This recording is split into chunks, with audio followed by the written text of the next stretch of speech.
That record held now that Hamilton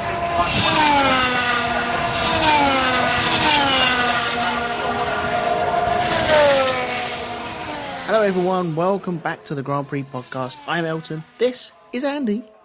Hello! Hey mate, you alright?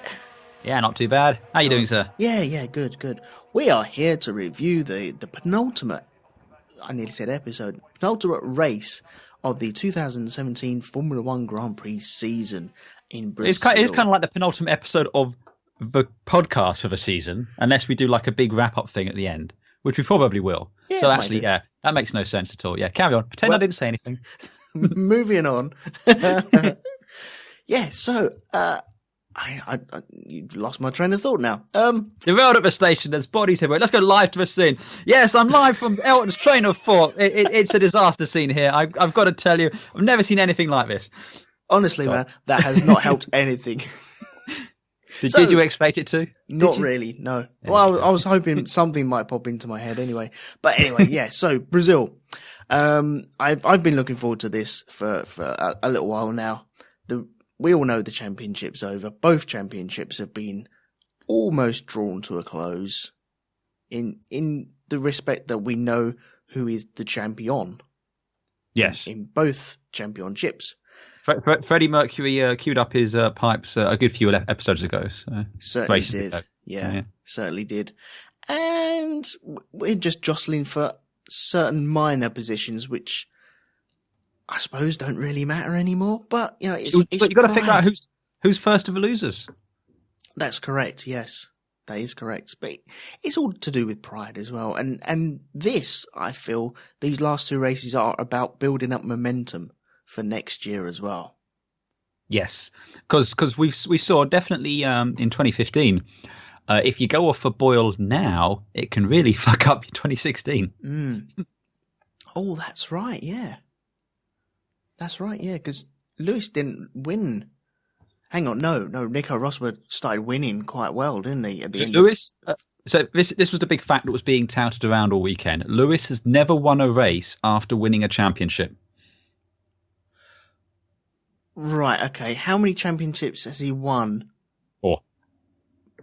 How many has he won on the last race? I only think he did one on the last race, and that was the 08 one. And he's won it in Abu Dhabi as well. That'll be the 2014. Okay, so there's 2 on the last race and 2 so far before that. And 2015, he didn't win any of the last season. And so far in 2017, he's not won any. So, yeah. Okay. So that fact only came up before the start of this race. Didn't it? It's like all the facts they pull out in it. Whenever someone says, no one's ever not won from 11th on the grid, that's always a fact up until someone wins from 11th on the grid. True, yeah. Like no one's ever come from a pit lane to finish on the podium. Well, only 3 people have done that ever, until 4 people have done it. It's just It's Crofty making up. He's got to talk through stuff. So that's all that is. Is that a Crofty fact? It is a Crofty fact, I think. Yeah. Some of them I just don't listen to. Some of it just. I like the guy, but sometimes I don't really care. That really doesn't factor into any equation whatsoever that I really care about. So I just stay clear. Normally turn off. Maybe I did turn off on that bit. I was like, I don't care. But thanks for that factoid anyway. That's good. You're welcome. Yeah, it's good. I'm happy to pass it on. So this weekend, did you enjoy the race? Just a brief summary before we dive into certain things and news that's happened in between. On the whole, yes, I enjoyed it. I feel a race of 2 halves, perhaps. The first half being more exciting than the second half. Ooh. But still, on the whole, it was good. Right. I thoroughly enjoyed it from start to finish. Yeah. I did enjoy it towards the end. I'm just saying the first half was more enjoyable. Okay. No, that's cool. That's cool.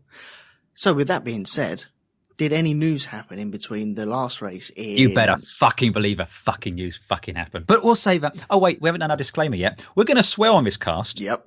So, yeah, get used to that. We're going to swear. We don't know everything. We're a bit stupid and we're two idiots talking on the internet. We don't really know anything, if we're honest. Yeah, that's right. Yeah. But I'll say that I want a bit of a run up to that particular bit of news. So we'll ease into it a little bit, shall we? Do you want that? If it's the bit of news I think you're thinking about, then should we leave that to the last bit of news? I think we should, yeah. Although a lot of the other news does kind of tie into it. So okay. It might take a bit of dancing around here to figure stuff out. But I'll tell you what, let's start with some bad news, but more recent news. Yep. And this is something that's happened a few times now in Brazil. Some of the Mercedes team were held up and robbed at gunpoint. Yeah, heard about that. Not pretty. Not pretty at all. And excuse me, Formula One, the fuck you playing at? In my previous life, working for a big defense conglomerate, doing air shows around the world in some, I'd say some shady places, certainly as shady as parts of Brazil. There's a thing called being within the bubble, where you have security, like from the moment you get up and leave the hotel until you get to the location, and then on the way back again. And it's where was the security for this? This should not have happened. And from what it sounds like, they were apparently working late or something like that. And the police or whatever, the security went home. And then as the Mercedes, and they were leaving on a minibus, a branded minibus as well. Right. Probably not the smartest thing in the world there. And they were held up at gunpoint, had laptops, watches, wallets, all that sort of stuff stolen. And that is not on at all. Okay, with the branding, when I was at Silverstone, I saw a lot of Mercedes minibuses. They were the official minibus of Silverstone. So that wouldn't surprise me. Everyone was being shipped around in them, though. Mm-hmm. So that doesn't surprise me that they're branded as Mercedes. I mean, it may just be a thing that it just so happened that the Mercedes team got in the Mercedes minibus. Because did you hear Eccleston talking to Ted, where he was saying about the branding, and they're just trying to make it showbiz, aren't they? They're fucking Eccleston. He's lost the plot. He really has. He's just a doddery old guy now. He was crazy old grandpa this weekend, wasn't he? Yeah, I swear he'd pissed in his pants at one point as well. It just doesn't factor into anything. He looks like a lost person at that circuit. I think he may actually be lost. He just doesn't know, and everyone's just playing along with it. Yeah, I mean, there was that. I mean, again, it was going on about Ted coming out of the closet and stuff, and it was just... What the hell is all that about? Honestly. Yeah, it was somewhat painful to watch. It's embarrassing to watch, and I don't think he's got...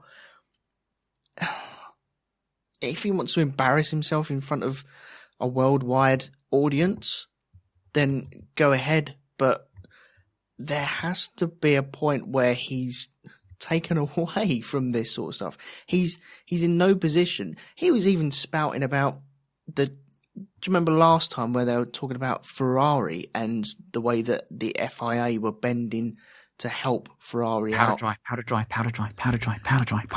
Okay, fine. Okay, I'm treading onto it. Okay, I will leave that now. Fuck off, Bernie. Honestly, man. I thought we got rid of you, and yet you're still there. Honestly. It's like you change car and you think, oh, good, I don't have to have that air freshener in my car anymore. I'll get a new one. And then your missus takes all the stuff and puts it in a carrier bag, moves it to the new car, and then all of a sudden you sit in your new car and you think, oh, great, there's the fucking old air freshener. It doesn't do anything. It hasn't given off any fragrance for the last 6 months. Wow. Yeah. Fuck off, Bernie, man. Fuck off. Yeah. Okay, so yeah, Mercedes being held up at gunpoint, not good at all. It is not good. And again, it's a organisation and a sport such as Formula One is, which is, it is the very definition of opulence and, money. It's all about flashing cash and that sort of shit. As much as they try. It's the 1% show, isn't it? Oh, it's the 0.1% show. Purely. I mean, another bit of news we'll get onto in a second. But, when you're trying to avoid paying the tax on your private jet, yeah, I mean, that tells you the level of people we're dealing with here. So, yeah, I mean, I don't know whose responsibility this ultimately is. Is it the teams? Is it Liberty Media? Is it the circuit? But someone dropped the ball there. And, I mean, kidnappings are still a huge thing in Brazil. I mean, didn't Bernie's mother-in-law get kidnapped there or something once? I think it was in Brazil, yeah. Yeah, exactly. I mean, it's just not on. Someone's got to really kind of put it together. I mean, again, okay, it's not so much of an issue, presumably in Brazil, but what if it was somewhere like Bahrain or even Abu Dhabi and stuff like this, places where potentially there's more exposure to terrorism and stuff like that? You can't allow that kind of breach of security to take place there. No. So they need to address that, in my opinion. Yeah. Again, we mentioned it briefly there. The other bit of another bit of news was Lewis was in the news for perhaps the wrong reason this week, when it turned out he's actually been dodging the tax on his rather expensive private jet. I'm glad you brought this one up. This is are you interesting. really? Yes, I am. Yes, because well, he missed out on £3.3 million worth of tax. Is that right? He didn't miss out. He avoided paying it. Okay, but yes. He avoided paying it. Yes, we missed out on the tax for his private jet. Now, there are two sides to every coin, I feel. And I don't condone people not paying their tax, but if you can't blame people, if there's people paid to look for loopholes in tax avoidance, then, and it's all totally legal and above board, you can't blame them for... Are you trying to say, Mr. McManus, to not hate the player, but to hate the game? I am saying that, yes. Yes. Very gangster of you. But there are ways in... What I can work out is that Lewis had a plane. He imported it into Isle of Man, I think it was. He then leased it to another company, who leased it to another company, who then rented it back to him to use. Yes. That in a blows. nutshell, that is it. There's tax avoidance, and then there's taking the piss. Well, put it this way. I'll say this. I doubt Lewis has even the foggiest idea any of this has happened. Because he will have hired financial advisors and lawyers and all these people to manage his wealth. Yes. The wealth management firms, if you will. And they will have taken care of all of this. And, it's not like he would have woken up one day and go, oh, yes, I want a private jet, but I don't want to pay tax on it. Now, what's happened is the wealth management, he said, I want to buy a private jet. And they'll have gone, oh, okay, fine, we'll take care of that. It's only going to cost you, I don't know, 60 million. But it says here it should cost me 63 million. Don't worry about it. We did a deal. Okay, fine. Yeah. That would have been the conversation on his part. So I don't blame him as such. But it was just interesting seeing Lewis in the news for reasons other than becoming a 4-time world champion. Yeah. Yeah, there's certain ways of doing things, and if he knows that he's really honestly taking the piss, then why not just hire out a different plane, or just not buy a plane at all and just rent one out all the time? Yep. No, absolutely. That would again, it's very hard to kind of defend someone who owns a private jet, basically. But I feel like I am a little bit. I don't know why, but I am. And I feel if someone came up to me and said, okay, this is how you can save 10% on your wages. And you'd be like, okay, is it all about, oh yes, completely above board. You just pay me 5% and then you get the extra 5%.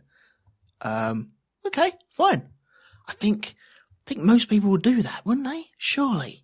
You'd hope so. Yeah. I think that I don't think anyone would turn around and go, well, actually, I find this guy quite immoral, but it's not illegal. It's totally above board. You're allowed to do it. They just haven't closed the loopholes yet. So I mean, not wanting to become the HMRC podcast. I do know, you have people such as J.K. Rowling who make the conscious decision to stay in the higher tax brackets. Yeah. Because they want to give more back. And I applaud that. But it is one of those ones that she had to make that conscious decision to do it and had to take an active interest in those sort of things. So, yeah, I mean, it's not really a story with anything to do about Formula One as such. It was just an interesting one. I mean, let's face it, when it comes to the devils within Formula One, I think Mr. B. Eccleston takes some beating. Yeah. Okay, which we have mentioned on a few occasions. Other bit of news, Force India, did we say a while back they were thinking of changing their name to Force One? Yes.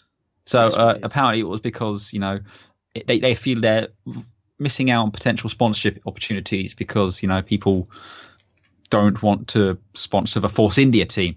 But they've been told they can't use Force One. They have to use a different name. So they're looking at alternatives because Force One apparently is a bit too similar to Formula One, especially when you abbreviate it, F1. I think Formula that's the whole idea of doing it, though. I think that was the whole point of doing it. And apparently Liberty Media have said no. Oh, no. Okay. No. So, what do you reckon they will call themselves then? Or do you reckon that their game has been scuppered and so they will not change their name? They could go with a big old Star Wars tie-in and just call themselves The Force. Oh, Jesus. I hope they don't score any points then. Honestly. Yeah. Have Darth Vader and Boba Fett driving the cars. It'd be awesome. The helmets would be wicked. Use the Force, Luke. Okay. That's a different podcast. Oh, God, you've turned off your targeting computer. You turned off your targeting computer. What's going on? It's all right. It's okay. I know what I'm doing.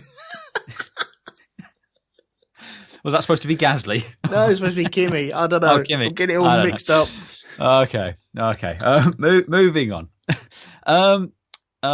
It's officially been unofficially confirmed that Alonso next year will do at least one WEC race, presumably the Daytona, racing for Toyota in an LMP1 car.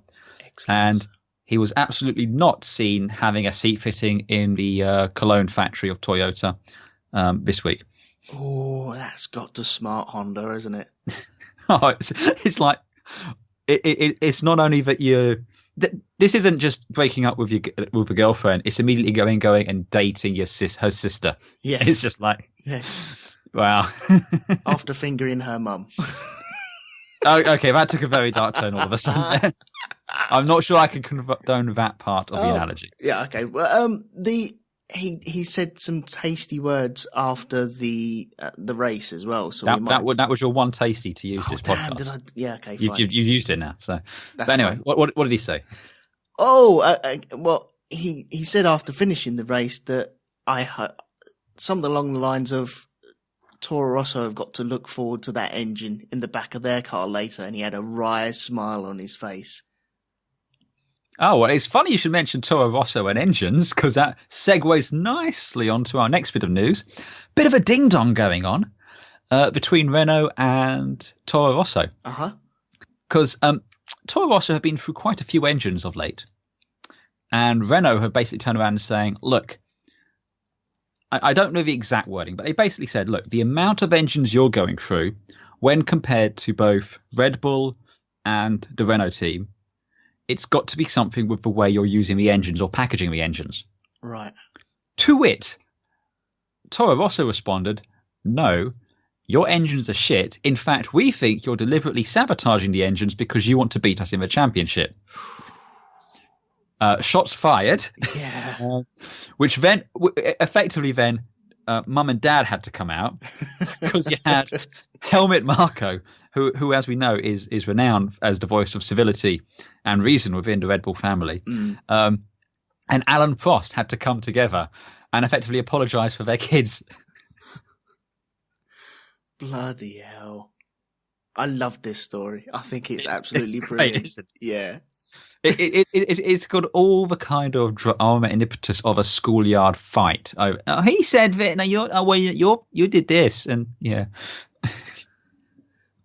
It's just the way that it's so slanderous in the way that Toro Rosso have turned around and said, no, you're trying to screw us over in the championship. Yeah. Now, I can see where they're coming from, but I think they're clutching at straws. I don't think Renault want to have that type of publicity where they screwed over one of their own customers so their own team can get ahead of them. I don't think they can't even, because the engines are all hologamated, aren't they? Yeah. They've all got to go through the FIA. So if they'd done...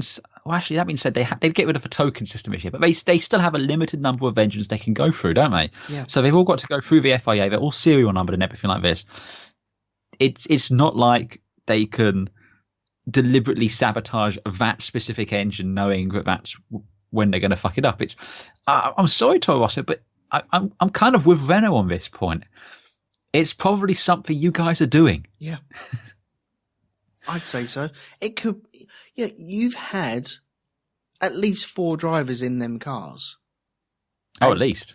And the way that they've mucked them around as well. So the engines have had at least 3 drivers each, and they've all got different styles and all different ways of dealing with these engines.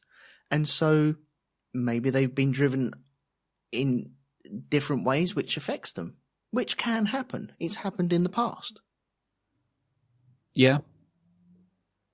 So, I don't know. I just can't see how Toro Rosso have got a leg to stand on this. They really don't. Poor old Renault. Flipping hell. No, not poor old Renault, but I don't like the way that Toro Rosso have come out and said that.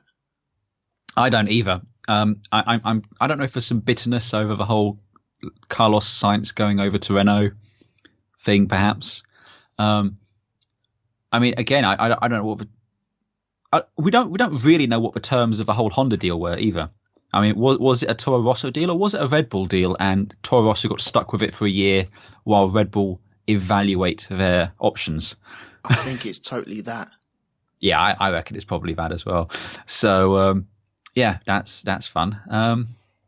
But yeah, so let's get to the bit which kind of leads into the big story, I suppose. Engine regulations for 2021 have been, well, not been announced, but they're under discussion, I believe. They're on the table at the moment, aren't they? They're on the table. It's something they've been working on for about the last year. I think ever since Liberty came on, they've been consulting with the manufacturers, trying to figure out what they want the engines to be from 2021 going forward, because they've also invited other manufacturers like Porsche and Aston Martin to have input, over what would it take to bring you guys in and everything like this. So there's been a certain amount of, we want this, and this, and that.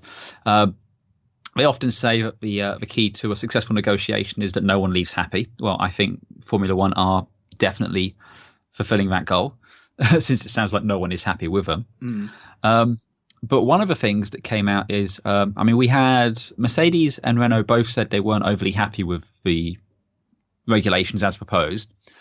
And then we had Ferrari come out and say, we don't like these regulations, and if they don't change, we will quit. Oh, dear.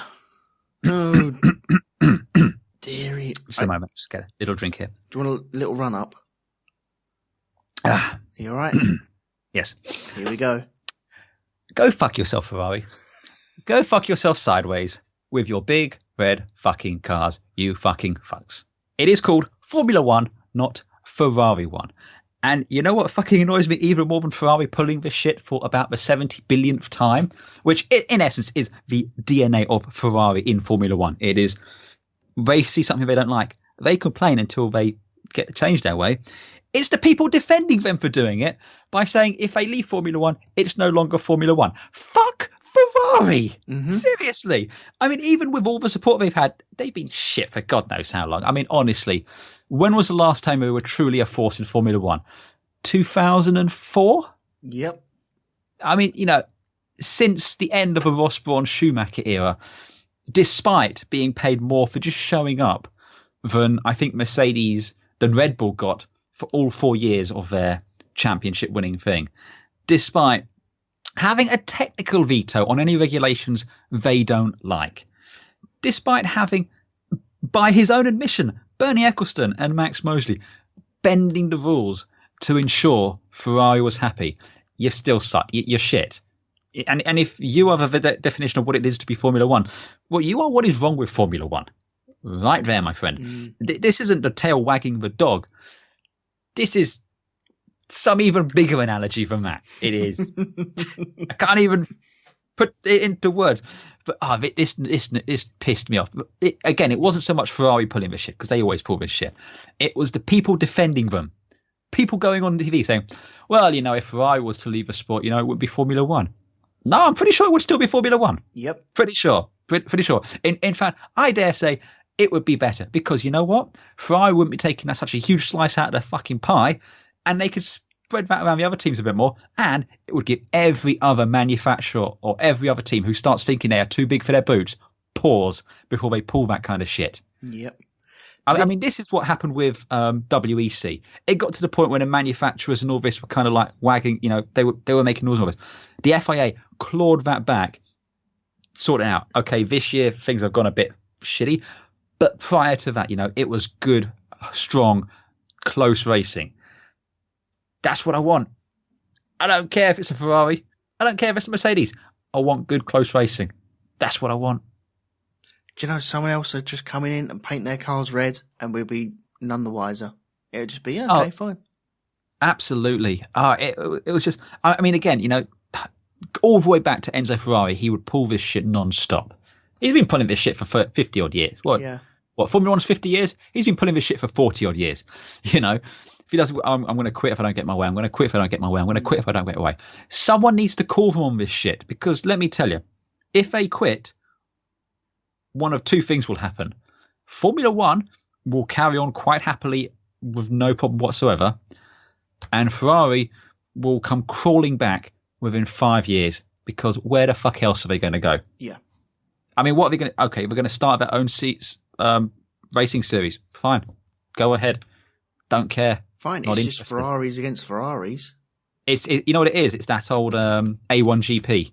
They were using Ferrari chassis back in the day. Yeah. How would that work out for you, huh? that disappeared pretty quickly, didn't it? That did disappear really quickly. Yeah, I mean, where can they go? They do GT, but again, that's not really what Ferrari is about. They do, LMP1? Fine, spend the next 3 years developing a car which is going to go nowhere anyway. Mm-hmm. And again, not really what Ferrari is about. Everyone says, oh, well, Ferrari is in the DNA of Formula One. No, my friends, you have it the other way around. Yeah. Formula One is in the DNA of Ferrari, because the whole reason Enzo Ferrari was making road cars was to pay for his Formula One racing. Yep. I mean, that was literally it. Yep. And okay, Montezemolo, he would never dare actually carry through. What's the new guy called? Morricone? Yeah. Yeah. They all came going, oh, well, he's this Formula, tobacco boss. He's a bruiser and he'll go through with it. Do it. Please. I'm begging you. Please. Just go. Fuck off. Please. Off your trot. Off your trot. Go on. Don't let that door hit your ass on the way out. I don't give no fucks at all. I really don't. Look upon this field of fucks I have to give, Anakin. Cast your eyes upon it, and you will see that it is barren. Absolutely true. Absolutely true. It's like I said, what annoyed me more wasn't so much Ferrari pulling this shit, because they always do. It was the people trying to play them. I was watching the Sky F1 report, and Peter Wins was on there. Oh, saying, no, not that guy. Yeah, Ferrari's the essence of Formula One. No, he's not. There's not. No, it's not. It's that attitude is why they can get away with this sort of stuff. And I mean, that's the thing is, you can't call this a sport unless there's some level of equality, a level playing field, or what have you. Saying that it's important to maintain Ferrari's premier position. Fuck that. I mean, for one thing, they still can't win with that premier position. Mm-hmm. And secondly, why would any manufacturer look to come into this sport at this point if they know? I mean, okay, so someone like Porsche would be going longer than Ferrari, probably view themselves in the same category as them.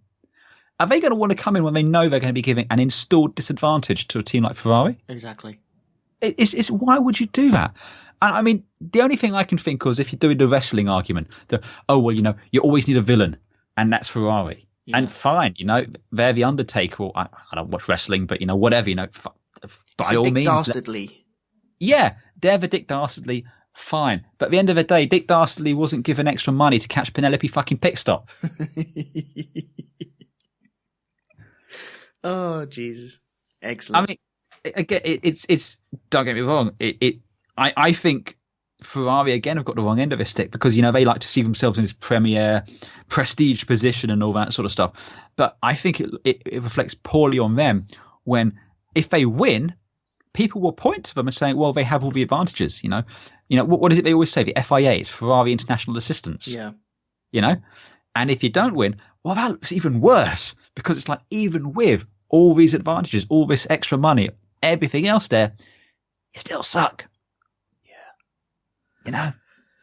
Yeah, I totally understand where you're coming from. I honestly believe in this case that if Ferrari turned around and said, no, okay, we don't like what's going on, we're going to quit, the Formula One, Liberty, whoever is actually running it, should have just turned around without even drawing breath and gone, okay, and just left it at that. And then Ferrari just left there going, Oh, okay. Yeah. What do we do now? We've straight off. They've just lost $100 million, pounds, whatever it is. Straight off the bat. Can a company afford, like Ferrari, can they afford, honestly, to lose $100 million straight off the bat? I don't think so. Probably. No, they probably can. I reckon they'll notice it. They'll notice it. Especially after 2 years, and then 3 years, and then 4 years. They'll notice that. The one thing I can tell you for nothing is if they then go to WEC or some other racing series, they ain't getting $100 million for just showing up. Yeah. Yeah, they rock up and go, we'd like to be part of your racing circus. Yeah, okay, yeah, fine. Aren't you going to pay us? What? No, my friend, it doesn't work like that. And again, could we see them going into Formula E? No, that's anathema to Ferrari. Nah, that's not gonna. They can make as many hybrids as they want, but it doesn't suit Ferrari, does it? No, it really doesn't. It reminds me of when 2000, I think it was, Manchester United pulled out of the FA Cup. And everyone was, what? Oh, hang on. No, but it's the FA Cup. They can't pull out. They're part of the FA Cup. And they pulled out. And then what happened the next year? They were back in it again. No, they were back in it because they want to be part of it. So let Ferrari go. If they want to come back, let them come back. And then you don't have to pay them that £100 million straight off the bat for just walking down the pit lane. Let them go. 5 years, I can do 5 years without Ferrari. I could do 2 years without Ferrari. I can do however long. They will come back. There's no doubt about it because they'll look around the world and go, IndyCar? No, because that's not going to happen, is it? No. Then do they have more of a impact over in America or in Europe? So they're looking for a European series. Yeah. Largely. And they're just going to look at other series and then just realise, actually, no, Formula One is the pinnacle, isn't it? Yeah. Okay, yeah, we'll have to come back. And then you won't have to pay them. So let them go. Honestly, just let them go. Just call their bluff. Because I'm sick of it as well. Because when I heard that let me put this in another way for the listeners, yeah? In this scenario, Ferrari is Britain and Formula One is Europe. Right. Let's have a Frexit, damn it. And let's see how well that goes for them. Oh, no. No. I know. I made myself sad. But I stand by the analogy. Okay, cool. All right. So, yeah. Anything else about this Ferrari fiasco? Will we see Ferrari next year, or will we see them pulling out in the next 5 years? Well, if they were going to pull out at all, it'll be for 2021. Right. And no, they won't. Because unfortunately, I do suspect Liberty Media will cave I think this is largely posturing more than anything else. Mm-hmm. Because as I said, the teams have been involved in developing these regulations since the beginning of the year. It's not like these suddenly arrived and were a huge shock to everyone. Yeah. So it's like, so wait a minute, you've helped us develop these, and now we've said, okay, here's the proposals. You're like, no, no, no, no, no, no, no, no, no, no, no, no, no, no, no, no, no. And again, let's not forget, Ross Brawn was one of these guys on the Liberty Media side. He knows all their fucking tricks. He made up half of these tricks. Of course, yeah, he was involved in a lot of it as well. And you got John Todd as well that was involved in a lot of it. So yeah, it's the poacher's become the gamekeeper there a little bit. Yeah. So no, as much as I would like to see Ferrari go forth and multiply, they won't. They'll still be here. But yeah, it just irritates me how much Formula One, sucks them off, and it's just like, please stop. I don't like Ferrari. I don't. I mean, like I said, they're always they're the pantomime villains to me. Yeah. They just are, because of they're the rich kids. They're the lofty black knight. Going after the plucky upcomers. They're just any kind of bad movie stereotype that is Ferrari. Yeah. Oh, I have a special place in my heart for Ferrari because they were on the way down when I first started really watching Formula One, and they were down for quite a while, and it's like, hang on, Ferrari haven't won for about 5 years. What the hell's going on? This isn't right. And then it was a slow creep back up to the top again. But I would miss them if they honestly did go. But I'd get over it pretty quick as soon as the wheels started turning on the first race without them. Yeah, so, well, I mean, once upon a time, someone said the same thing about Tyrrell. Once upon a time, someone said the same thing about Brabham. Lotus as well. Lotus, Ford. It's end of the day. I'm sorry, Ferrari. No one's bigger than the sport. Yeah. Well, no one should be bigger than the sport. I'll grant you, they're probably going to cave. They just shouldn't. Okay, right. Should we get on to the actual race then? I guess so. Yeah. Okay. Well, I'm just going to flash through the free practices because there's a few things that I think qualifying is more interesting than anything, really. Really? I can't imagine what possibly happened there. Yeah. Well, let's get on to that in a second. FP1, we had Brandon Hartley engine blowing straight away within 20 minutes of him, the session starting. I think he was on maybe his second lap when his engine just expired and threw bits all over the track. Yes. We had Hamilton taken to the grass as Hulkenberg got a little too close. And we also had radio communication between Max Verstappen and his wall. And the question was, how are the tyres, Max? And all you heard was a beep. Copy. And that was it. Which I thoroughly enjoyed. So yeah, I think he was having trouble with the tyres. It was quite cold and blustery on the Friday and the Saturday as well, wasn't it? So oh yeah, and a spot of rain. I think before they actually turned a wheel, there was a huge amount of water dropped on the Interlagos circuit. So we have that there. FP2, Alonso was pissed about only having 5 laps after a water leak. And no, that was it with him. Ericsson tapped the walls. At one point he ended up spinning and just busting the right rear. FP3, Stroll had a big engine problem. It's a gearbox problem, which resulted in him having a 5 grid penalty, I think it was. Hang on, let me have a look. Yeah, 5 place grid penalty on this Sunday. He was coming up towards turn 5, I think it was. Yeah. No, he'd gone through turn 3, 4, 5. Coming up towards turn 6. And all of a sudden, his engine just went, wee! And then cut out straight away. It's as if like a drive shaft broke in there. But yeah, the amount of torque that went on there was just not impressive at all. So he had to pull over and later incurred a 5 grid penalty place.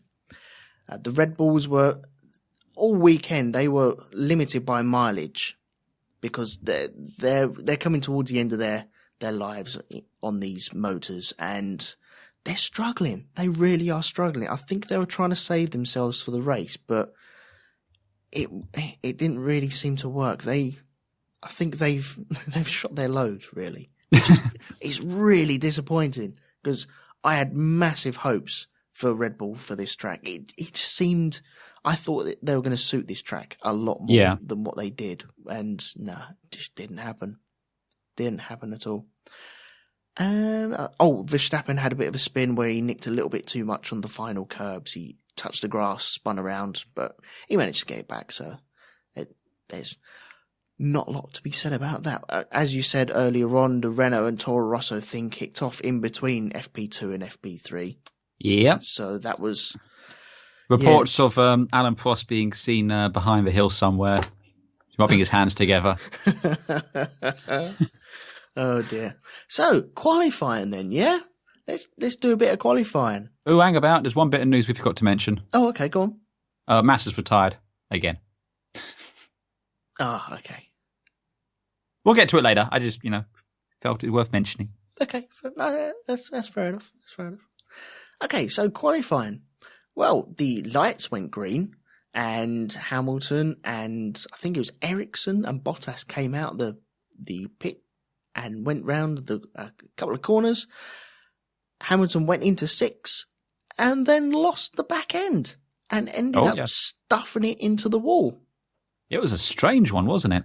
It was very, very strange. Yeah, he just lost grip on the rears and totally lost control, sided it into the wall and ripped off the whole side, really, didn't he? Well, I mean, it was more the front wishbone and the front tyre went. Yep. And yeah, I mean, the car had been bottoming out coming up to 6. And then, the back just kind of stepped out, and only stepped out about, I don't know, maybe half a metre. Uh-huh. And then it stayed, and then it all went full wheel sideways to the scene of the accident. Yeah. And it was just a weird one. I mean, I don't know if he'd maybe tried turning the wheel or something and gotten it to roll, and he'd have been, because again, if the wheels are sliding, you've got no control because brakes aren't going to do anything. Mm. You need the wheels to be rotating to have any kind of control. But yeah, he had no control. Boom, straight into it. And then, he just kind of sat there for a while, and everyone was a little bit worried at first, but he wasn't okay because, again, we don't like seeing drivers not getting out of cars immediately. No, I totally agree. I was sat there watching him in the car and thinking, has he moved? What's going on? Because it didn't seem a massive impact, but... Oh, we could see him moving, but it kind of reminded me a little bit of maybe Schumacher in Silverstone that time. Right. Where, okay, that was a much bigger impact, but at the same time, it wasn't bigger than anything else we'd ever seen before. And you could see the head moving, but they weren't getting out. And it's like, okay, has something happened? Because the way the front wishbone had kind of come back on, there was always the worry, has something protruded into the monocoque or something like that. Yeah. But, he came on after a minute and just said, I'm okay. I don't know if he was maybe shaken. He's probably just pissed at himself more than anything. Yeah, I think he was really pissed off with himself, gutted, because I think he had a nail on pole position, really, the way that he'd been acting all the way through the rest of the weekend. He was pretty much on top of everything, and he had it under control. So I think he was in a little bit of shock as well, because he walked around, he just put his hood up and skulked around for the rest of the day, didn't he? Oh yeah, he was having a bit of a sulk. I mean, yeah. I think the criticism that he kind of gave up at the end of 2015, wasn't interested, hurt him a bit. So he wanted to show that no, I've still got the hunger, I'm still going to win, I'm not going to let that happen again this time. And then when something like that happened, it just like, well, shit. Yeah. What was your first reactions when you actually saw it then? Apart from worry, and because none of us want to see a driver injured in these situations, but were you happy with this? Were you looking forward to the race with him battling through the pack? I suppose my first reaction was just like, fuck. Because I'm pretty sure I had him down as either pole or win on my on our little competition at the end there. But then it was just more of it was just a strange accident. That's just what it was. It was just one of those. I'm not entirely sure how that happened. So I actually thought something broke on the car. I thought maybe the diff broke or something like that. Right. Because the way it just kind of spun him around and then went into it, it just didn't look like a driver's error sort of crash. But But it was mid corner, wasn't it, as well? Yeah. So he'd already made it into the corner. He was going through the process of going through the corner where it just lost. This is one of the things I do like about these cars, because remember in Australia and the very first couple of races that we had where they were saying about the shark fin affecting the grip and maybe people getting caught out by crosswinds. Yeah. If you think about it, right, these cars are now wider. They got more grip. They got more aero grip than they've ever had. They've got wider tyres, so they got more mechanical grip from the tyres than they've ever had. Yeah. So that means once you lose that grip, you've got more grip to lose. And once that's gone, you're going to have a bigger slide. Yep. So I'm more surprised that there haven't been more spins throughout the whole season and more big names having bigger spins. So it is a bit disappointing, but I suppose they've got control of these cars now, because it really did seem like everyone was losing it at the very beginning of the season. But yeah, I suppose once you go over that threshold of once the tyres cry that they can't do anymore, then that's it. You're gone, really, aren't you? Oh, yeah. Well, once that goes, it's game over, man. It's game over. Yeah, exactly, yeah. So that brought out the red flag, which gave Williams a little bit extra time to set up Stroll's car because they had to change the gearbox in his car. Yes. Then we had, what did we have? We had Grosjean driving around with half of his T-wing missing. Don't think it made any difference. I reckon he could have ripped half of his bodywork off and it wouldn't have made that car any faster. Yeah. So at the end of that session, we lost Hamilton, Ericsson, Stroll, Gasly, and Verline. Yep. Hamilton had to get permission from the stewards because he wasn't able to set a time within 107%. Once again, I'm really just hoping that they sit back, cross their arms and go, you want to race, do you, Mr. Hamilton? What's it worth to you? Okay, Q2. What do we have? Max Verstappen very nearly missing a weighbridge. That was a weird moment, wasn't it? Definitely, I think some cloud. Why don't we just radio? I mean, surely Charlie can override the radios and just send a message. Yeah, car number 33 come in. Yeah, I mean, and we see this in what's it called? IndyCar, don't we? Race control can radio the cars. Yes.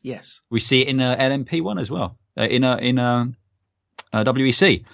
I don't see why Charlie doesn't have the ability to speak to the cars direct. Yeah. But it was weird because you had Alonso coming into the pits up the hill and then Verstappen, and they were pretty much side by side when the light went red to indicate going into the weighbridge. It was all very confusing, wasn't it? It really was. It was just messy. Yeah, and luckily enough, Max hadn't gone too far. He'd stopped on the line at some sort in some sort of position. They waved Alonso on, and Alonso kind of had to go around Max to get back into his pit box. But yeah, it was just a mess, and you can see why, because Max Verstappen's vision of a marshal calling him over for a weighbridge, I'm sure he would have gone straight in there if he'd seen it, if he didn't have a car in front of him.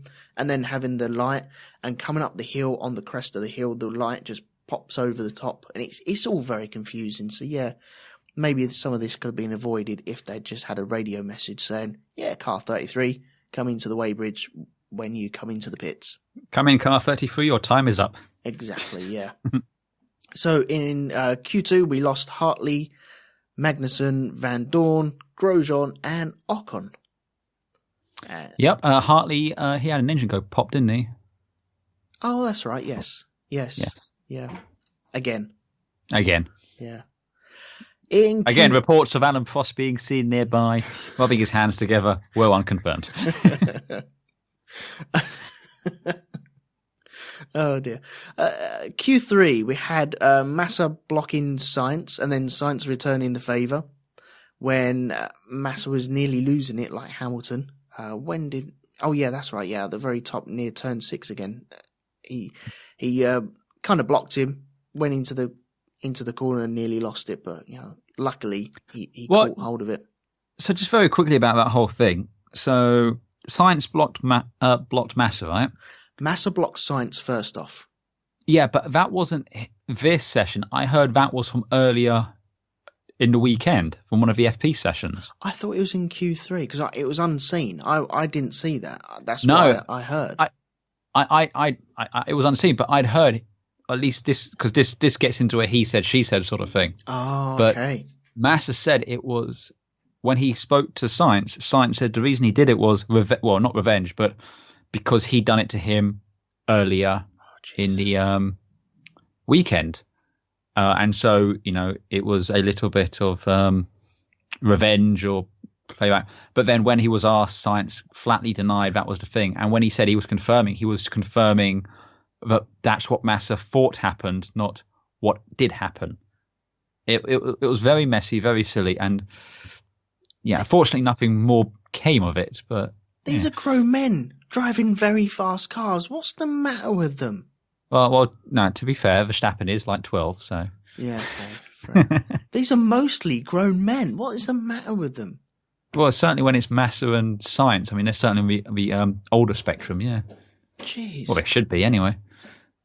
I give up. I really do give up. Really do. Throughout the session, we had, a little bit of rain. We had the rain lights on as well. Yeah, a little bit. A little bit of spitting, as it were. Yeah. And Bottas got pole position. Now, I thought I don't know if he had a cracking lap, but he timed it to perfection with being one of the last cars over the line and grabbing it off of Vettel.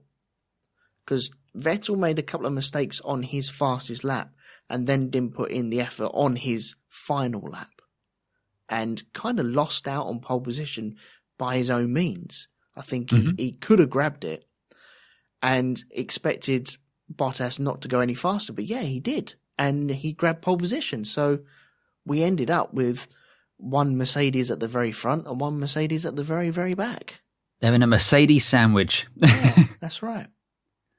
So I didn't see much of Bottas's lap, but I thought, yeah, fair play to him. He stepped up when it was needed.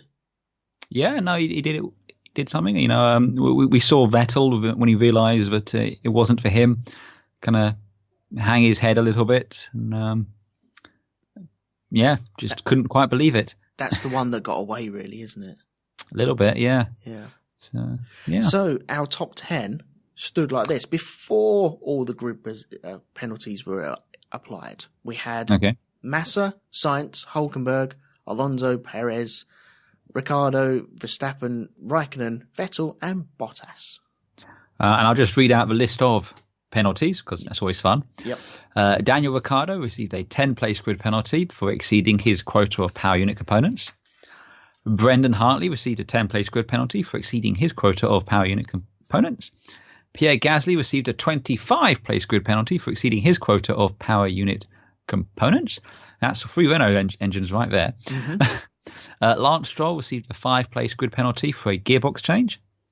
Marcus Ericsson received a 5-place grid penalty for a gearbox change. And because Lewis failed to set time with 107%, he had to start from the back, and then he decided to have a gearbox and a power unit change and just start from the pit lane anyway. So he had a brand spanking new engine fitted. Fair play. You cannot blame him for doing that, can you? No, especially since this one came from Spinal Tap, because it goes all the way up to 11. Well, yeah, it seemed like that throughout the race, didn't it? Oh, yeah. Okay, so how would you like to go through the race? Do you want to go through the way that they retired and the finishing positions? Because I think that might work. Or we can just go throughout the race in chronological order. I think let's do the start and the first lap, because that's like where a lot of the action happened. Okay. And then, as you describe, we can go on from there. Okay, cool. Okay, so the start, we had Bottas on pole position lining up against Vettel.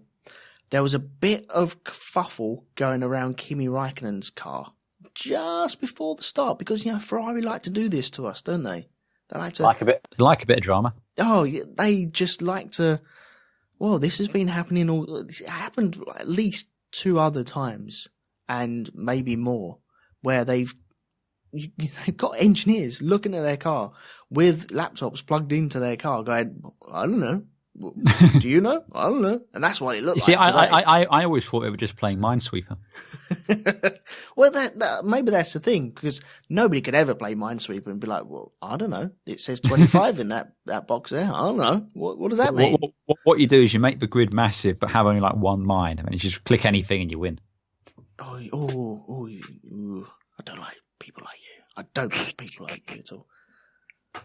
Anyway, so yeah, there was a panic around there. It just turned out that it was a telemetry problem going from the car to the pit wall. So they weren't getting all the data that they required. I think the car was ticking over quite sweetly. The car spent too much time with Kimi. Maybe, yes. Not communicating very well. Oh, come on, he's all right. It's just the way he is. That's just the way he is.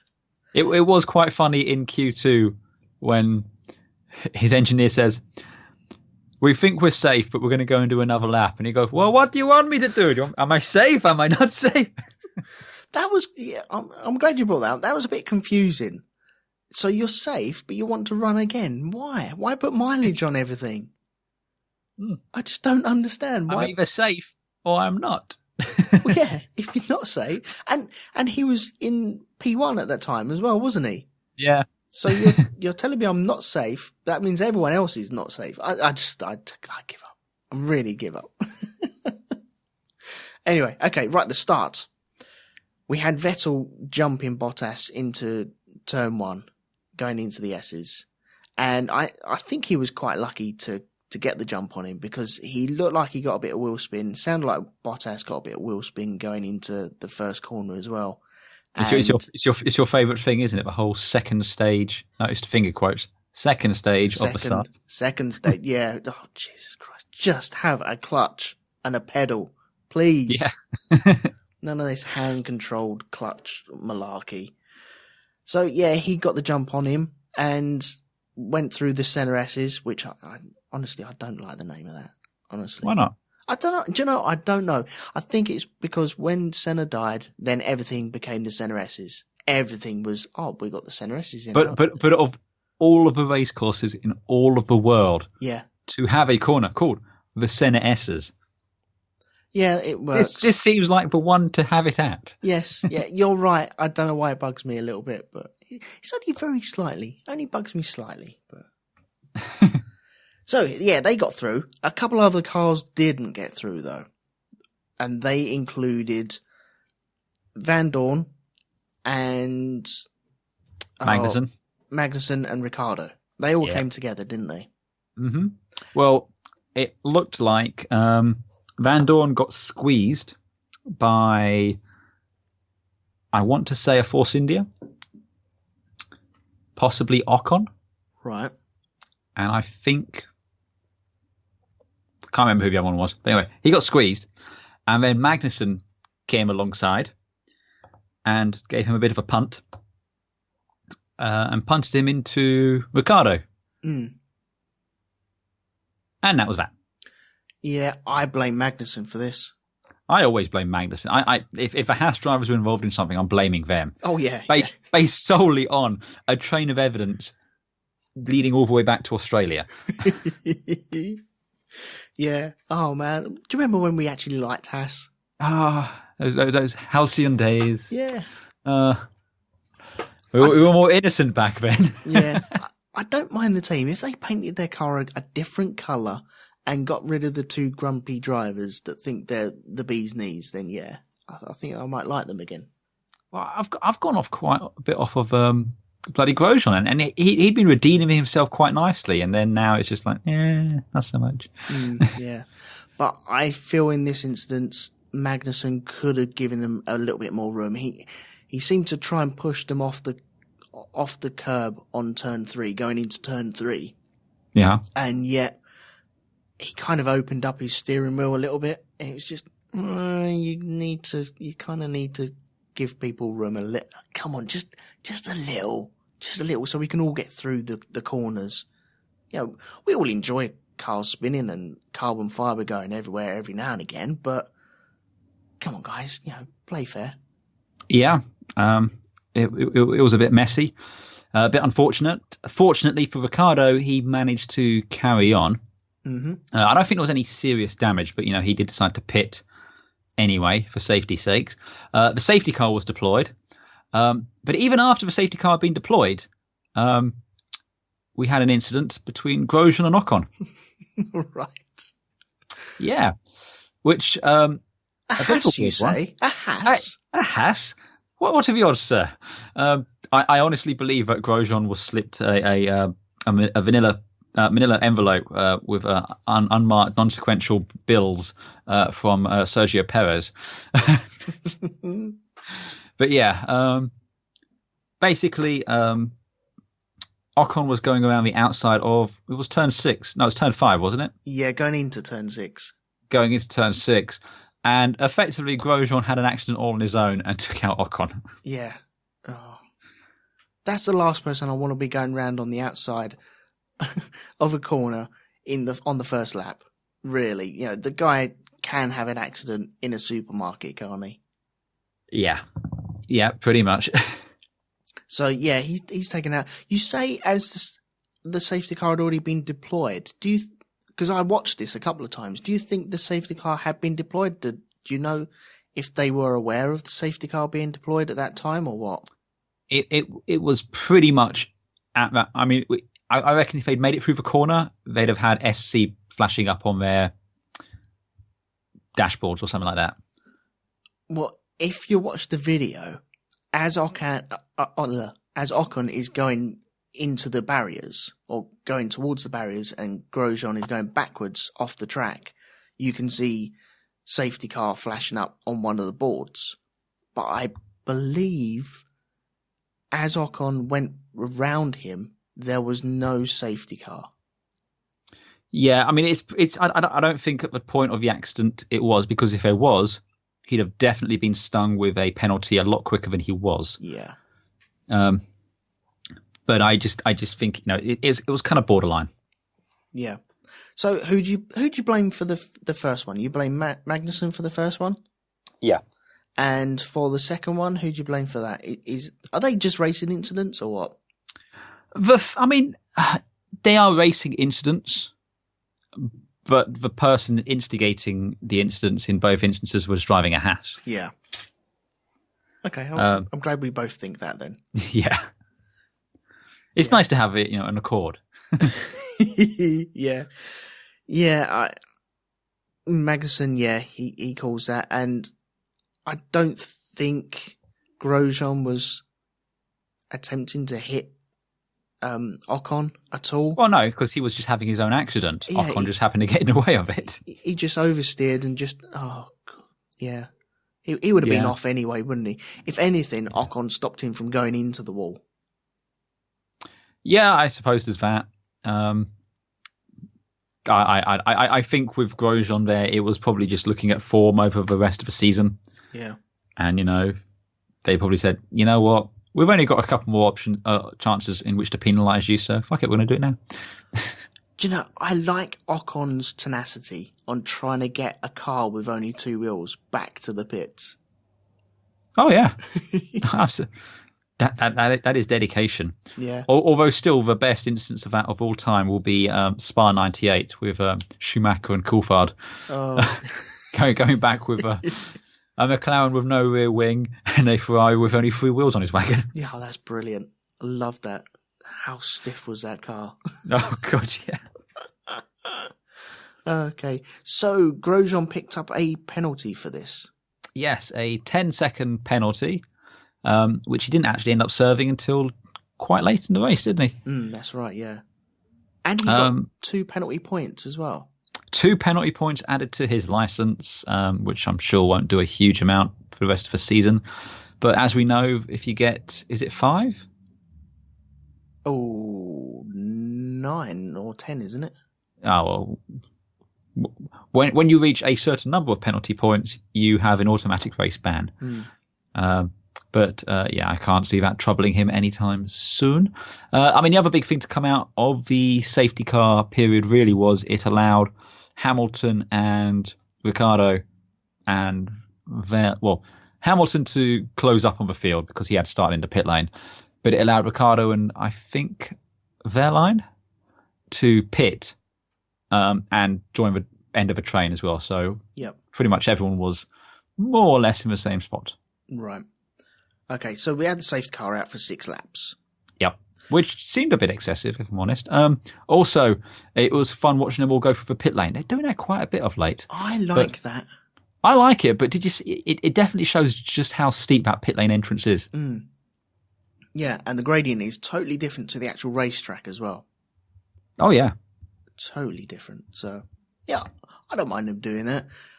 I wouldn't want them doing it every time for no reason whatsoever, but I think there was a bit of debris down at the bottom after the Red Bull and the Van Dorn came together, yeah. Yeah. I think it was just, there was a lot of cars to clear, and it was just quicker to go through the pit lane, and fair enough. Cool.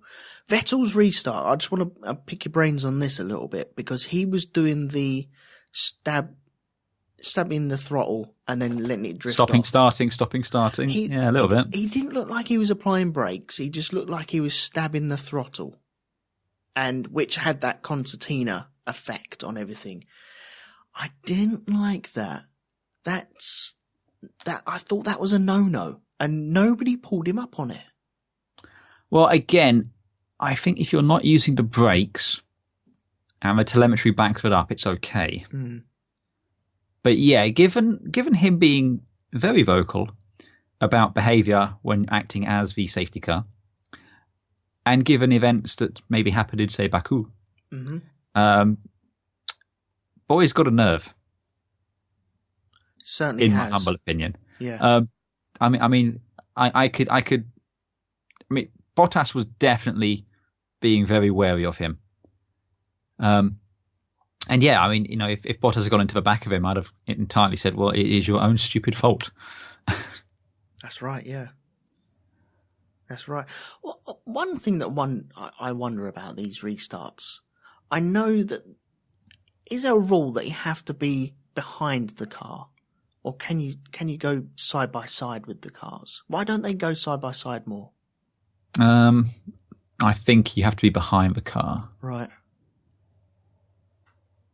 Also, plus, I suppose, depending where you are in the racing line and stuff like that, you're going to have more grip initially coming off of the racing line as opposed to the dirty side of a track. Yeah, yeah.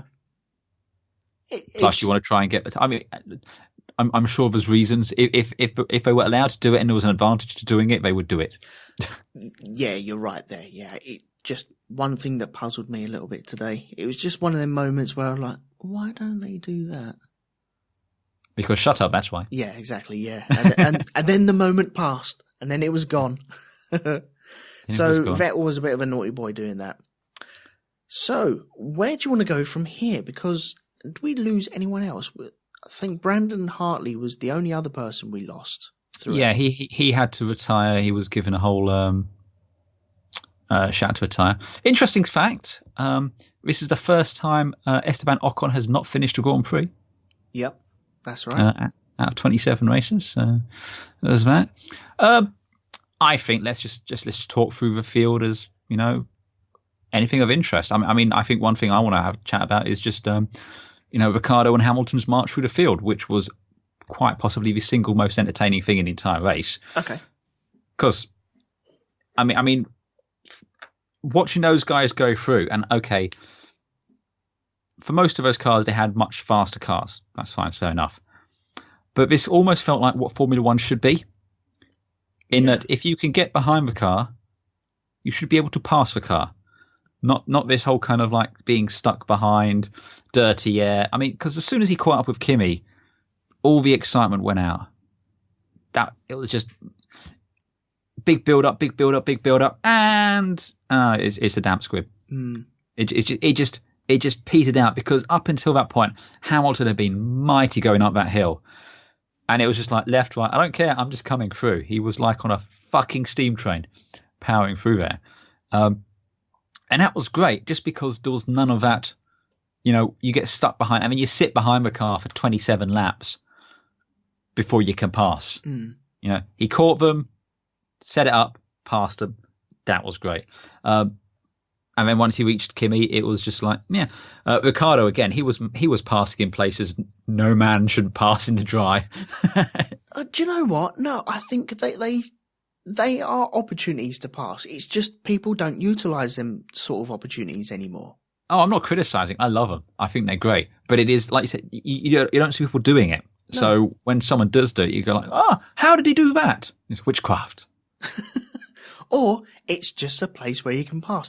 See, there was still drivers turning around and saying, oh yeah, it's really hard to pass here. I know we turned around and null and voided that sort of saying a couple of races ago where, okay, just accept it. But this is one of the tracks where you can just go out and just try and make a pass on any corner on the circuit. Oh God, yeah. So, go for it, guys. Just do it.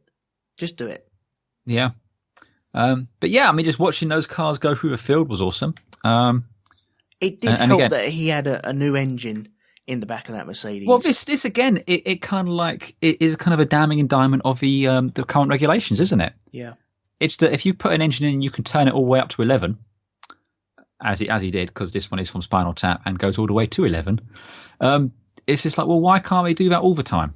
And none of this, engine saving, fuel saving, tyre saving bollocks. No, this was just, and this was sort of entertaining about it. Lewis was like, well, I got fuck all to lose. It's 168 miles to Chicago. We've got a full tank of gas, and we're wearing sunglasses. Let's hit it. Yeah. And that was great. He seemed like he had not a care in the world. With the engines, I think we're at not a crossroads, but either you should be allowed a new engine per race, which they don't want to do because it costs far too much, or you have an engine that does the whole season, where the engineers will build an engine to survive a whole season.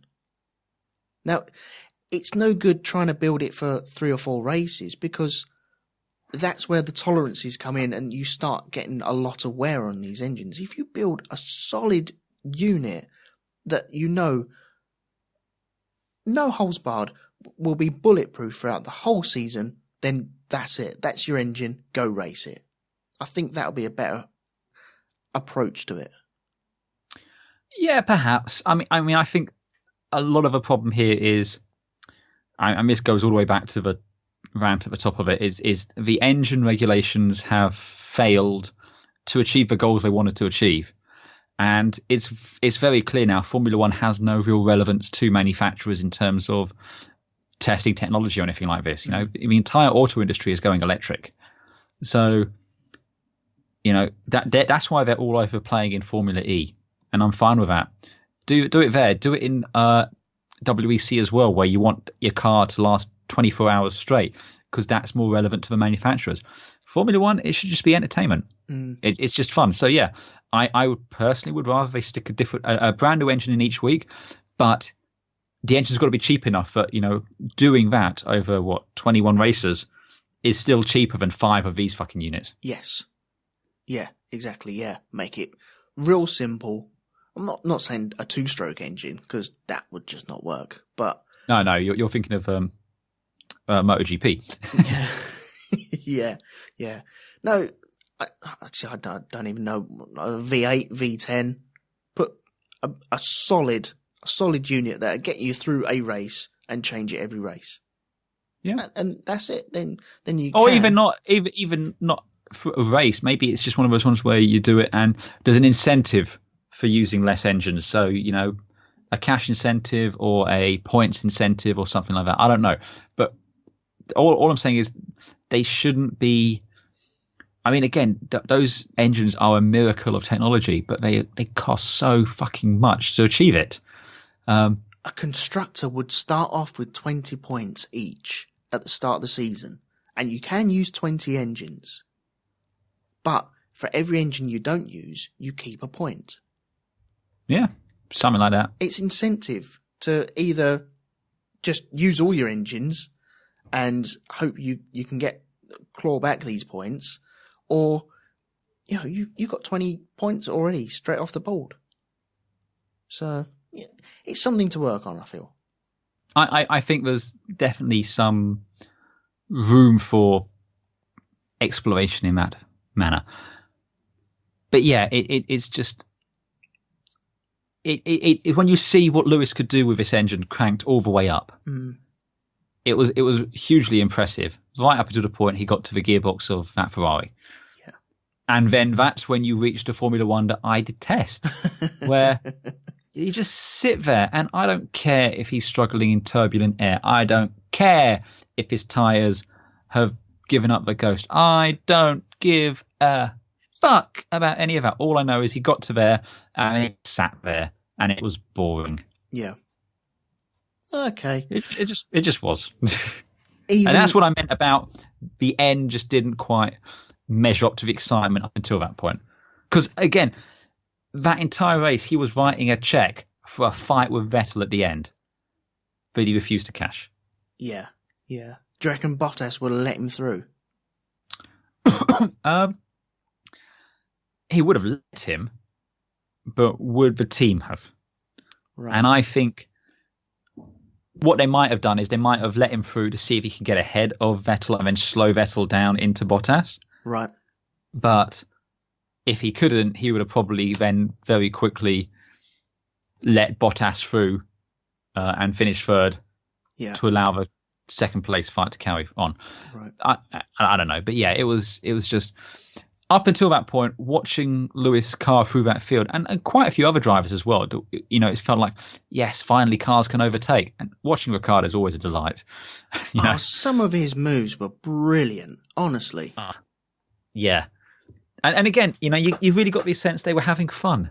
Yeah, absolutely. And I think a lot of the guys out there were having fun from the front to the back. There was a point where Verstappen, I think they're asking him, how's it going over the radio? And he went, yeah, it's nice and sunny.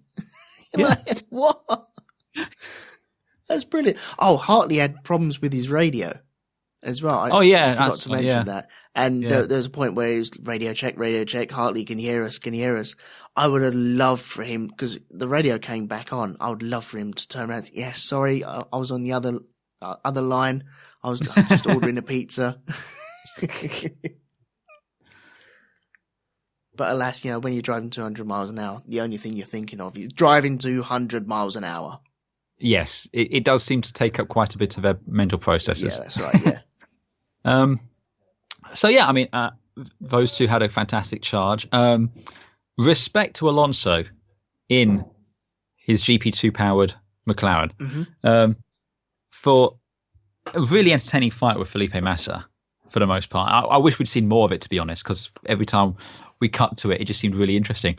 But the fact is, the Mercedes engine is universally regarded as the strongest engine on the grid field. And he managed to get that Honda to stick with it. Yeah, he was sticking in the DRS, wasn't he? He was sticking with the DRS. He basically, he was what did he say? He was he was making like a what are those fish? Lamprey fish, is it? And it was basically just sticking to them and getting pulled up the hill. Oh, so it's the only way he could stick with them. yeah, like the fish that hung around the mouths of sharks. The more fish, I think it is. But anyway, he was sticking onto them and getting tagged along, and then he was able to stay with them during the technical bits. But he wasn't quite. He didn't have the speed down the straight to really make the challenge. But he fought tooth and nail every step of the way. And it was, again, just really entertaining. And especially at the end, where you had him, Massa and Perez all fighting over 8th place, going over the edge. That was really entertaining. Which is a battle we didn't really see, which I was a bit disappointed about. I'm surprised as well, because given that, it's usually the local director controls the world feed, you'd thought they just planted the camera on Massa and kept it there. Yeah. Should we speak very briefly about Massa? Yeah, go for it. Yeah, because it was his last Brazilian Grand Prix, wasn't it? It was his last Brazilian Grand Prix again. And we did mention last time, we didn't think how they could top the way it ended last time. Yeah. I think this worked. I think this was a nice way to do it, though. He had a great fight, came out on top of the fight. You know, he was best of the rest. I mean, the only things in front of him were Mercedes, Ferraris, and Red Bulls. Yeah. So best of the rest. So he finished 5th. No, he finished 7th. Yeah, but you know that was great. And then at the end, they pulled his car to the front of Parc Fermé, and then you had Alonso standing next to his McLaren applauding him. And you know, I'm sure they're both sick of hearing the whole Alonso is faster than you thing. But you know, it was just nice to see Alonso give that little bit of respect there. You know, I would have loved for all the other drivers to have been a bit switched on and maybe giving him a bit of a guard of honour as he came up that pit lane. That would have been awesome. Although I just don't know. I don't know how the logistics of that would work, but that would have been cool. Well, they could all just got it switched on. Him just had a little word before the race. You know, okay, hopefully Massa he'll take a slow lap in. If he's still there at the end, then hopefully he'll take it all in, and we all get into Parc Fermé, and then we just clap him as he comes in. How amazing would them scenes have been? Oh yeah, no, it would have been amazing. It would have been up there with the whole Senna getting a lift back from Mansell, yeah, that sort of thing. Yeah. But you know, still, it was a nice thing. You know, I mean, obviously they forgot to pack the Brazilian flag, so we only had a green flag for the. Yeah, he nicked a Marshall flag, didn't he? He nicked a Marshall's flag. That's close enough. It's the right colour. But yeah, you know, it was a nice end there. You know, everyone gave him a hug, and then he got on the podium at the end as well. So yeah, there you go. With Rubinho as well, he was on the podium as well, wasn't he? And yeah, he came on the radio, didn't he? And said his kid came on the radio and said, "Oh, I'm very proud of you, Daddy." Oh God, yes. And after the weekend I've had, no, nearly tipped me over. I was like, no. I don't need this right now. I'm in a bit of a pickle at the moment, so no, thank you. Yeah. But yeah, I thought again, you know, last year it was a sad end to his thing, you know, him spinning out like that. But you know, it was nice to see the applause as he walked up the pit lane. This time it was nice that, you know, he finished the race, finished well, and you know, he got some respect there and everything. And, you know, more power to him. So yes, finished really well. Oh yeah, with heat. Frankly, if he'd done that for the rest of the season, it wouldn't be his last race. No, that's right. Yeah, no, he finished it really well with a lot of heat on his back as well. And I think if it was just the Force India behind him, he may have struggled a little bit more. But Fernando Alonso in a McLaren, you fended him off. Yeah, man, that was good. That was good. Yep. Massa's never been my favourite driver, but I've got respect for him, definitely. Oh yeah, and again, it's a shame. I think next year will be the first time since 1982 of no Brazilian drivers in the field. Yeah, I heard that. Yeah, didn't realise that. Like that. It's been a long time. Yeah. So there you go. So there was that. I mean, that was kind of it in terms of the stuff which stood out for me. Anything else stand out for you? Grosjean, when he was told he had a 10-second penalty, he was like, "What? What for? For that? Yeah. No." They never told him about it earlier. I love that. I don't even think they should have told him. They should have just pulled him in, stood around his car for 10 seconds, and just watched him freak out in his car, going, "Why are you not putting my tyres on? Touch my car. Do something." And then all of a sudden, it's like, "Are you guys doing the mannequin thing? I don't know." Yeah, that was cool. Yeah, that was fun. We had some fastest laps and a new lap record, which was quite fun watching. Lewis was setting, pretty fast laps, 111s, 111.9, 111.8. Yep. And the lap record was a 111.4 from Juan Pablo Montoya in a Williams from back in 2004. Oh wow! And then that was V10 days, wasn't it? Yeah. And then all of a sudden, Verstappen was complaining about his tyres not being very good. And his engineer's like, "Well, we'd rather you stay out." And he goes, "Oh, but why? I'm 30 seconds ahead of Ricciardo. He's not going to give me any grief. And, I can't race with these. I can't have fun. Let me pit. You know exactly what he wants." So they pitted him. And it turns out he gets a bonus for setting the fastest lap. So as soon as he pitted, he was out. New lap record. Because he signed a new contract as well, hasn't he? Yeah. Oh, cheeky little sod. I don't think he did it for the money. More for the kudos, but it was just like, nice. Yeah. Come on, if you've got like a 20 grand bonus for setting the fastest lap, I think you'd be like, do you know what? I fancy a trip. I fancy a trip this weekend. Where shall I go? And you've paid all your tax on your duty frees straight away. Yeah. So yeah, set a nearly half a second faster as well. So yeah, respect. Bottas undercutting and forcing Ferrari to pit, which once again is a little worrying for Ferrari. They're always reacting instead of actually forcing the issue. A little bit, yeah. They're always more inclined to play it safe, and I think that's largely down to no one wants to be held responsible. No one wants to be singled out as having made a bad call. But at the end of the day, he got out with track position, and again, once he was out in front, by the end of a lap, he was 2 car lengths ahead. Yeah. And that was that, and it was just it's just disappointing. And again, that's they got to do something about these cars so they can overtake. Yeah, would be nice, wouldn't it? It would be. Yeah, and I don't think Bottas is the man to take the fight to Vettel or Ferrari in that sort of situation. I think he's got the speed on a one lap, and I think he needs the undercut to get anywhere near him.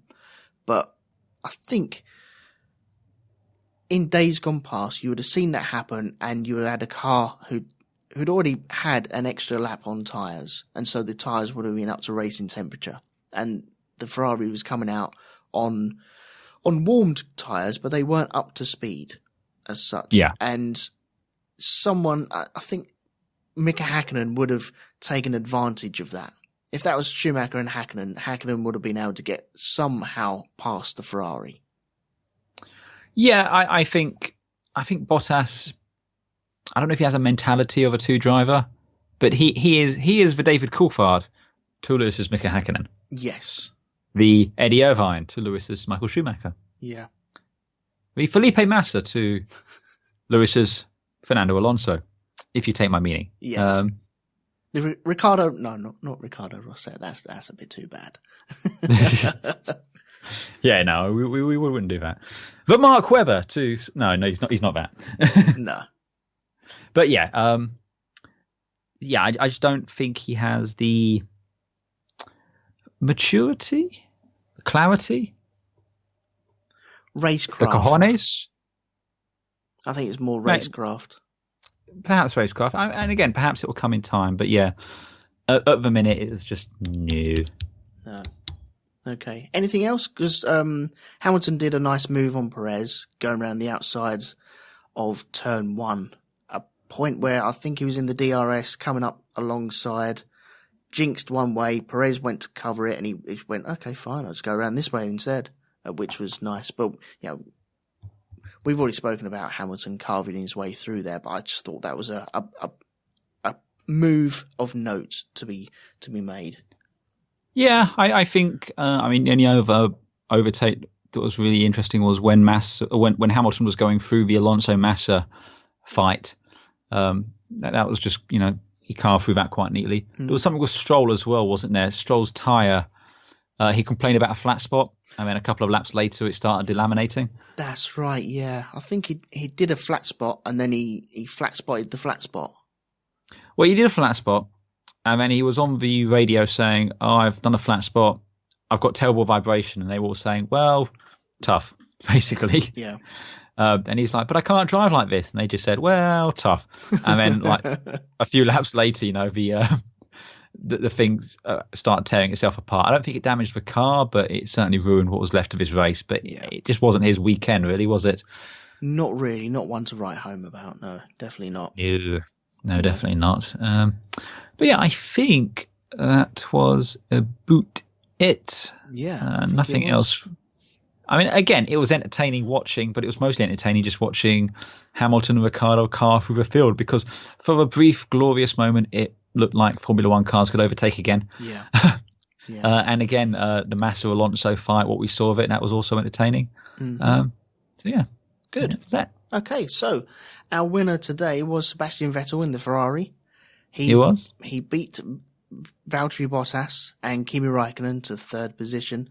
Lewis Hamilton worked his way up from the back of the pit, from the pit lane to 4th position. Yes. Max Verstappen was feisty in 5th. Daniel Ricciardo worked his way back up from the last on the grid to 6th position.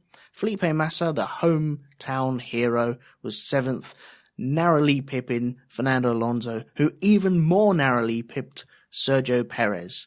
That was nip and tuck at the end, wasn't it? It was across the line, side by side type thing, and squeaky bum time for Alonso, because I think one more lap and then Perez would have had him. Yeah. And Nico Hülkenberg rounded off the top 10. The other notable mentions were Carlos Sainz 11th, Pierre Gasly was 12th, Marcus Ericsson was 13th, and Verline was 14th, Romain Grosjean 15th, and Lance Stroll, the last runner, in 16th position. So there we go. Right, do you want to do constructors or do you want to do the drivers' stand-ins? I'll do constructors. Okay, right, let me get the drivers, and I'll go for the drivers. Right. In first position, shall I do all the drivers? I think I might as do well, because we're going into. No. Save it for the last one. We'll do all of them then. Yeah. Okay. Go on. Yeah. Top 5 or top 10? Top 5. Okay, top 5. Right, we have Lewis Hamilton, who is the champion. He has 345 points. Sebastian Vettel is sitting in second position with 302 points. Valtteri Bottas is in third with 280 points. Daniel Ricciardo is in the fourth position with 200 points. And in fifth position, we have Kimi Räikkönen in the Ferrari with 193 points. Do you think that's going to change? Or do you think those are kind of it now? No, that's it. I think that's it. Yeah? You don't think Kimi could bounce Danny Rick? There's only 7 points in it there. I'm a massive fan of Kimi. I would like him to win the last race, but on reflection, Daniel Ricciardo's won a race, hasn't he? So I think that's fair. The way it finishes now is fair. Okay. So the constructors, I'll do the top 5. Mercedes won with 625 points. Ferrari are second with 495 points. Red Bull are third with 358 points. Force India are fourth with 177 points. And Williams are fifth with 82 points. And I don't think any of those are... Well, certainly the top 4 can't change. And I don't see Toro Rosso catching Williams. So, yeah. Right. Not with that mischievous Alan Prost out there. Yeah. Do you reckon Renault will jump Toro Rosso at some point? Because they're only 4 points behind them, aren't they? I reckon they will. And I don't think it's down to... Well, I don't think my reliability as such. I just think Hülkenberg and Sainz are a stronger pairing than Hartley and Gasly. Yeah, no disrespect to the Toro Rosso boys. None whatsoever. It's just we hold Hülkenberg and Sainz in very high regard. Yeah. So... Yeah, what a coup. What a coup for Renault. Okay, so that's the race. Should we get on to what we predicted last time? Oh, yes. Yes, let us do our predictions. Okay, right. So, Brazil. Do you remember what you did? No. No, good man. Okay, so, qualifying. I predicted Verstappen for pole. That was a no-no. You predicted Ricciardo. Yeah, no. That was a no-no. For the race, same again. I predicted Verstappen and you predicted Ricciardo, so no points. No. Very interesting. Delworth. Go on, sorry, mate. I said Delworth. Yeah, that's right. The third column, we wanted to know where Massa would finish in his last race. Now, yes. Where did he finish in his last race? It was 6th. No, it was 7th, wasn't it? 7th, yes. And I'm so glad Alonso didn't overtake Massa because otherwise he would have finished 8th, which is what you predicted. So, yeah, you get no points. Surprisingly, I predicted 10th, so I get no points. So, for the first time this season, neither of us score any points out of our predictions. That's a DNF. DNS. Yeah. Did not score. Yeah.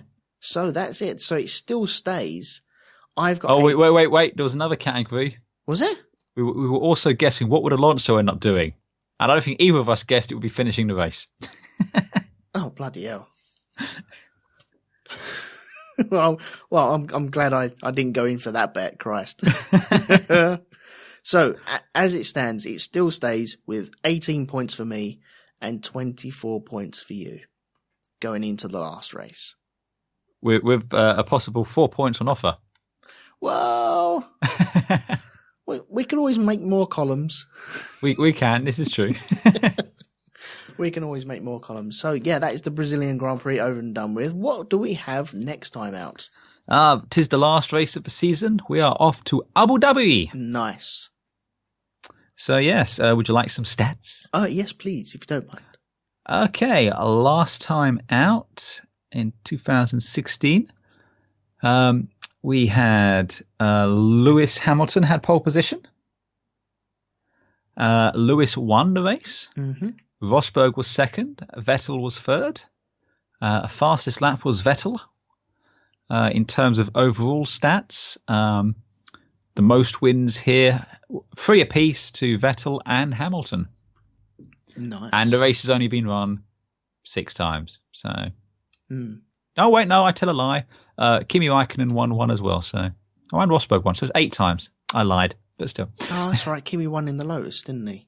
Yes, in 2012. Oh, them were the days. Ah, yes. Wow. Okay, so am I going first again? I suppose I am. You're still down on the points, yeah. So you go first. Okay, so qualifying, I'm going for Hamilton for pole position. Yeah. Yep. So who would you like? Now I've taken your man. I'll go with Ricardo. Old reliable. Okay. Danny Rick. Excellent. And for the race win, I'm gonna go for. Okay. I want Kimi Räikkönen. I want Verstappen to win. But I feel it's between Hamilton and Vettel again. And if Hamilton gets out in front, then I don't see any other winners. So with that being said, I'm going with Verstappen. Fair enough. I think I'm going to go with Lewis just because I think he's going to be desperate to try and break his little curse. So I'll go with Lewis for the win. You're going for Hamilton for the win. Okay. Yes. Okay, so third column. What are we thinking of? Third column on the last race of the season, eh?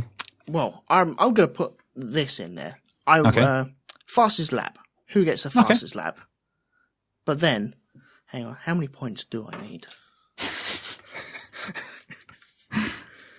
I need 7 points. Wow, that's a lot of columns. Well, I reckon fastest lap. Then also, so I'm not going to do 7 columns, don't worry. No, but double points for 3 of them. Oh, nice one. Yes. I love your style. Excellent. Okay, fastest lap. Who do you reckon they get the fastest lap? Ooh, I'm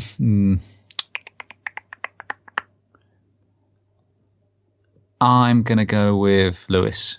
You're going with Hamilton. Okay. I'm going to go with Alonso. Okay, now, before you commit to that, Yeah. let me just remind you, Yeah. he still has a Honda in the back of that car for this race. I'm aware of that, yeah. Just for shits and giggles. This is the reason why I haven't won this title. Oh dear. Yeah, I'm going with Alonso, because you never know. No, in this instance, we do know. We have incontrovertible proof. Yeah. Okay, do I change it then? Okay, I'll go for Verstappen then. If fucking Alonso gets it though, I swear. If Alonso gets it, you can have 7 points. Oh, just okay. off of that. Thank There you you go. very much. Okay, all right then. Should we leave it at that then? So if Alonso gets the fastest lap, Yeah.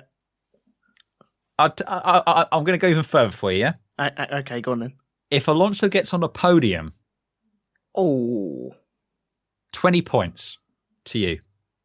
on podium. Okay, I need to write this down. I get 20 points. Okay. But if he doesn't, I feel there should be some sort of penalty.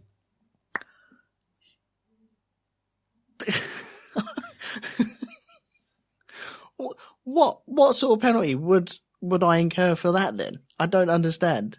Well, I'm just saying you can't just have a free buffet, you know. You can't just say, yes, I'm going to take this big bet with no stakes. You know, it just doesn't work like that. So, I don't know. If he doesn't get on the podium, you have to publicly renounce Kimi Räikkönen. Oh, that's never going to happen. No, you can stuff it then. No, that's not going to happen.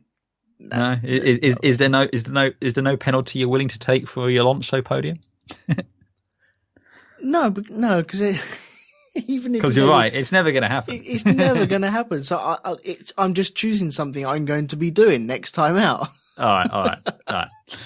We'll leave that one off. But yeah, if he gets the fastest lap, you can have your 7 points. Okay, lovely. Okay, if Alonso gets fast. No, actually, no. Make it 9 points. Because on the off chance I score the other 2, you want to make sure you still win. Excellent. If Alonso gets fast lap, then I get the 9 points. If Alonso gets the fastest lap, you win. That's what we're saying. Okay. Oh, dude, I'm going to be on the phone to him later on. or tweeting him at least. Just get the fastest lap. I don't care where you finish. Just get the fastest lap. That'd be awesome. Okay, so Abu Dhabi circuit. Fan of it? No, not really. Really, I like it. I do like it. I like the atmosphere. I like the dusk until night setting. I like all the lights that are blinking around. I like fruit machines anyway, but I like the setting. I like the circuit. I like what we have. I like the races that we've had in the past here. So, yeah, I'm a fan of this circuit. I see. You know, I hate using this expression, but it is exactly what the case is here. It's trying too hard. Really? Oh. Really trying too hard. And I've never been a huge fan of the circuit. You know, it's not one of the greatest Tilke ones in my estimation. Mm. And the thing that annoys me the most is it robbed the final being in places like Brazil, Suzuka, you know, the sort of circuits which had a long Formula One heritage. I mean, they're only there because they pay extra for it. Yeah. And that just kind of, yeah. Well, they pay extra for having the last race of the season. And yet, I think they're hoping to have the title not wrapped up before the circus comes to them, guys. So, really, they've lost out this year. This year they have, yeah. But again, you know, in fact, actually, the last couple of years they've lost out. But still, you know, it's you want the last one there because you've got if it does go down to the wire, which it has done in a few instances, you know, it's much more exciting then because you know where they finish there and then dictates it where it's going to go. So okay, cool, right? Okay, well, I'm looking forward to it. You're not. You're less so looking forward to it. I mean, I'm looking forward to it, but at the end of the day, you know, the championship's all sewed up at this point. It's not the best circuit in my estimation for overtaking and everything. And yeah, I just, and again, it's the last race of the season. Yeah. You know, it's after that. That's it. It's done. We enter the whole, 2-month drought before the testing starts. Yeah. Yeah. We're going to the lull, don't we? We do. Yeah. Do you remember when that lull used to last from like end of September through until April? God, yes, yeah. Have you seen IndyCar's lull? That goes on from August until March. So yeah, man, I couldn't do that. That's just not cricket. That's not on at all. No, it's not Formula One either. No. So okay, well that's it then for this time out then. So where can these lovely listeners catch you on other podcasts around the internet? Oh, I'm just in and around the Rogue 2 network with you, my good sir, on the Band of Brothers podcast and the occasional guest appearance on Shonky Lab. Yeah, you did. Yeah, I did. Good man, good man. Yeah, you can catch me on Shonky Lab. There is an episode coming out alongside this episode as well. And we are talking about phobias. Next week, we are talking about the Darwin Awards. So that'll be out next week. Yes, it was supposed to be BMXs, but we kind of got off subject. It did, but that's all explained during the episodes anyway. So, you know, if you want to listen to guys talking about phobias this time around, pop along to Shonky Lab, find it in iTunes, find it in your normal podcasting catcher, and just give it a listen. You never know, you might actually like it. You never know. Did I tell you my most recent phobia? No, I think you may have said something on the show about that. It's Palpatine phobia. Yes, yeah, you mentioned that. Yeah. It's the fear of a deflector shield being quite operational when your friends arrive. Oh, I saw your tweet about that as well. Yeah, I was proud of that. Yeah, that was good. That was good. So yeah, there you go. A little taster for Shonky Lab. You can also catch myself and Andy on the Band of Brothers podcast. We have on to the last episode now. So next week we will be recording the final episode, episode 10, which is called Points. And then that's it. Band of Brothers is over. So pop along to It's been a hell of a ride. Yeah, certainly has.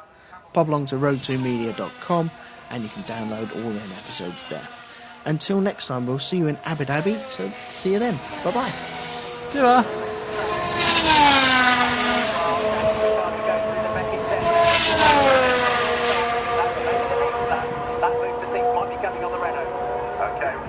Especially if Ultraversion's got a problem because 2.8 has become 1.9 in the space of a lap. So that's going to happen, isn't it?